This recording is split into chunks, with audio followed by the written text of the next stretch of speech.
So beginning in 2011, we initiated a project to document and study the historic cemetery located at the former Boys Reform School in Mariana, referred to as Boot Hill. The school was in operation from 1900 to 1911, but the scope of our work and the cemetery itself was in use from 1900 to 1960, and so our research is specific to that time frame. We had 5 goals: to register, document, and map the cemetery, to identify graves through remote sensing and archaeological methods such as GPR and soil chemistry. GPR is ground penetrating radar. Research the site's history, creation, and use based on archival research and ethnographic interviews.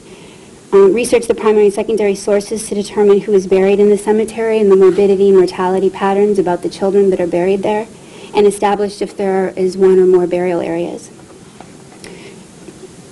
Not all of the burials are accounted for. We found that records indicate 45 individuals were buried on the school grounds, 31 were shipped home to families or buried in other locations, and 22 remain unknown.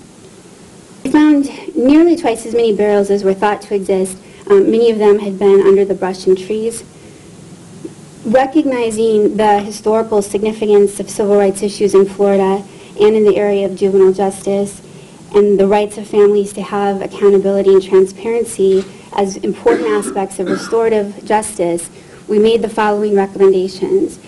Additional field work in the areas surrounding Boot Hill, including test excavations in areas that were marked by GPR anomalies. We suspect there could be more burials there.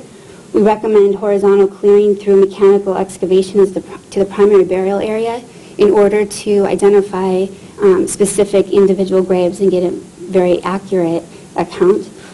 Exhumation and skeletal autopsy for forensic, pathological, and anthropological analysis to determine the health, activities, cause of death, and identification for reinterment and repatriation to the families, and additional research and interviews, including all of the various stakeholders that are involved.